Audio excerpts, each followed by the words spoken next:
أسرعوا، هيا، لقد استغرقنا وقتا طويلا في فتح مقبرة الملك توت عنخ آمون.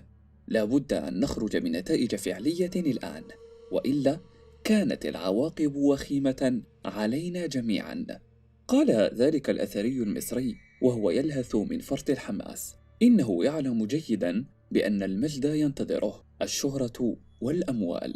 أخيرا سيحقق حلمه، أخيرا سيبرز تفوقه، أخيرا. هنا قطع حبل أفكاره فجأة زميله الأثري الآخر الذي يشاركه كل شيء منذ بداية الاستكشاف وحتى الحفر والتنقيب، وحطم كل أحلامه وهو يقول له بسخرية: لا تتعجل يا صديقي، فإن العجلة من الشيطان.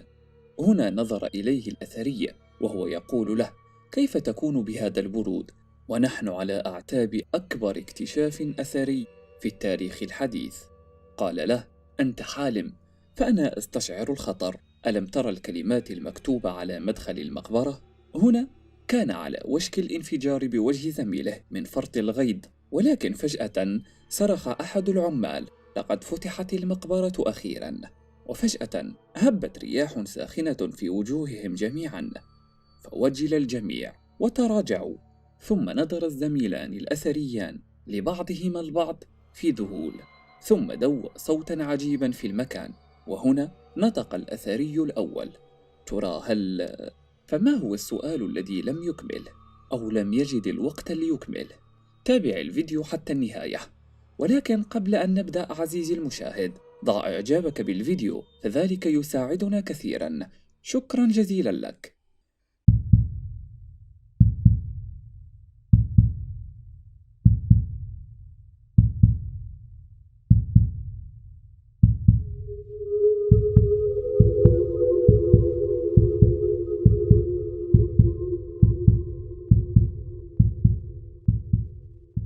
إن مقبرة الملك توت عنخ آمون من أغرب المقابر التي عثر عليها الأثريون، بل ولن أبالغ إذا ما قلت لك بأنها تعد من أهم الاكتشافات الأثرية على الإطلاق، ليس لكثرة الكنوز أو المعلومات المهمة للغاية التي ارتبطت بها تلك المقبرة، بل بسبب الأحداث الرهيبة والفريدة من نوعها، والتي أدت إلى انتشار صيتها ليس محليا فقط ولكن عالميا أيضا. فالمقبرة التي نسجت حولها الكثير من الأساطير والخرافات، وأغلبها كان واقعا ولكن متكتما عليه. ولكن كل عالم أثري يعلم جيدا الحقيقة وراء تلك المقبرة، ويعلم تاريخها الأسود وما تسببت به منذ اقتحامها وحتى الآن. ما يزالون يتعاملون مع أي شيء يخص تلك المقبرة بحرص شديد. سيذبح الموت بجناحيه كل من يبدد ويعكر صفو الملك.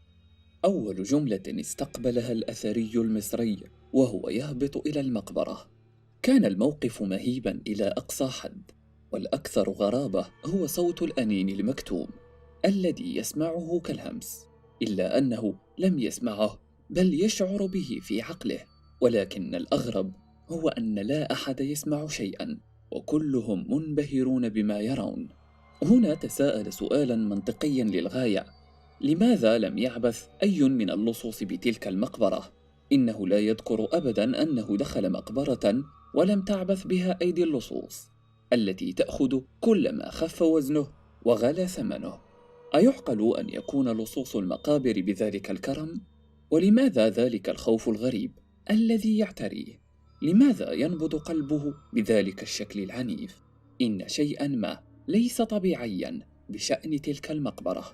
وهنا شهق بعنف مع الضوء الشديد الذي انعكس فجأة من الأنوار التي يحملونها العمال، وانعكس على أكبر كمية ذهب رآها في حياته كلها. إنها كمية من الكنوز تكفي لإغراق قرية بأكملها.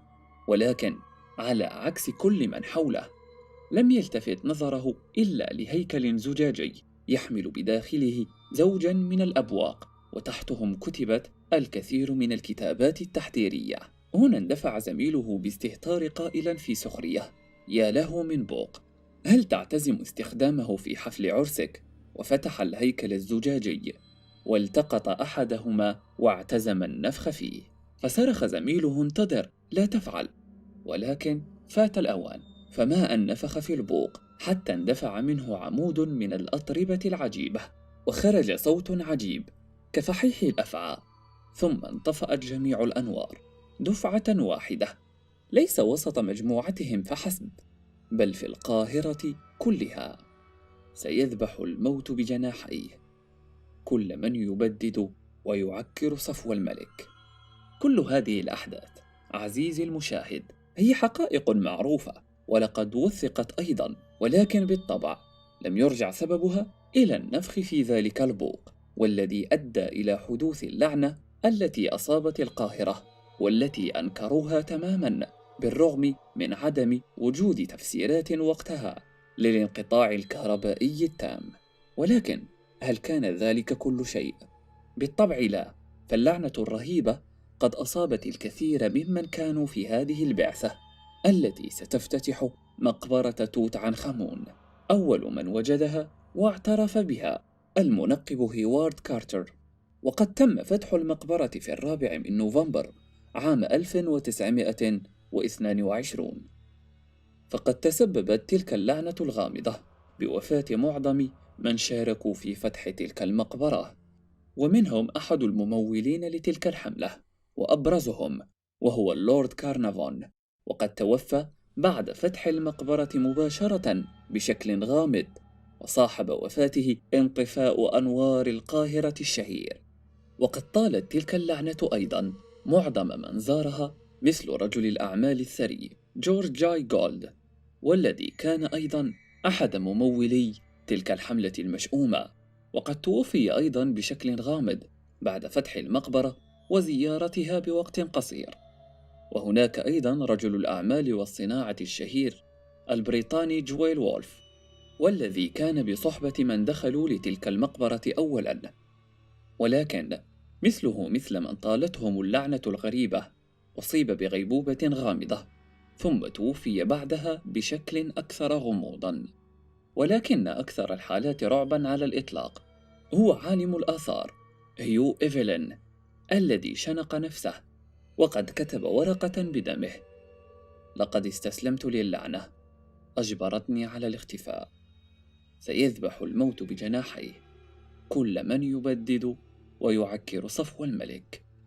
ولقد توفي ما يقارب من 23 شخصا من أفراد تلك البعثة مع نهاية عام 1922 وبدايات عام 1923، وكلهم توفوا بأسباب غامضة تماما. إن العلم وقتها لم يصل بالشكل الكافي إلى أسباب وفاتهم.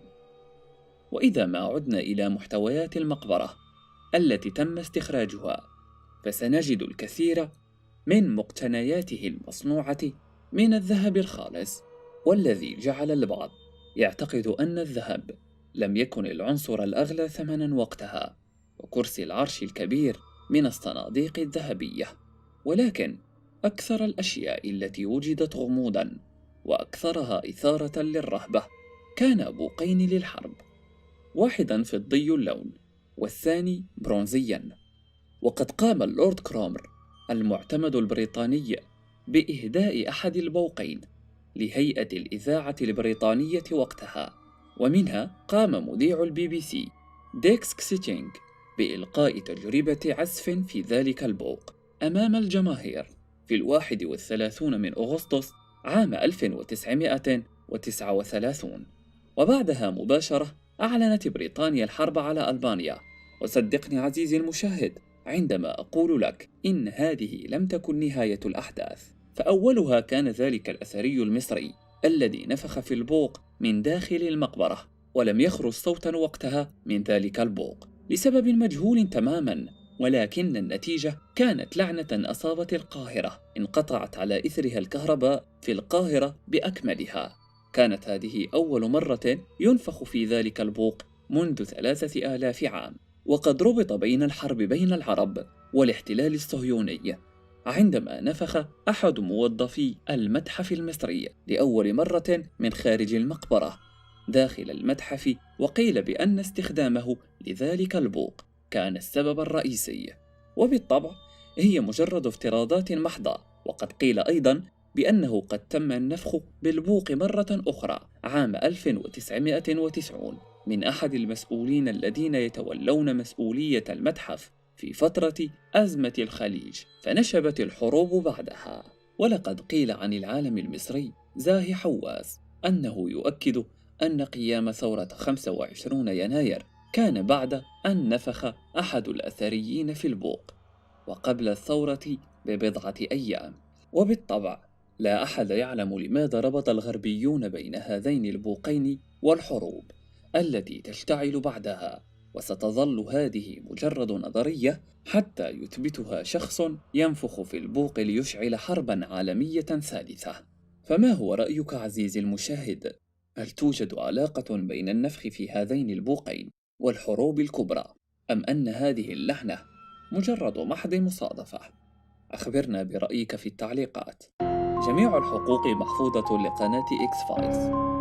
عزيزي متابع قناة إكس فايلز، لا تنسى الإعجاب بالفيديو والاشتراك بالقناة، وأخبرنا برأيك في التعليقات. ولا تنسى مشاهدة هذه الفيديوهات المميزة وتلك الموجودة في وصف الفيديو تشجيعا لنا على نشر المزيد بإذن الله تعالى. شكرا على حسن المتابعة. إلى اللقاء.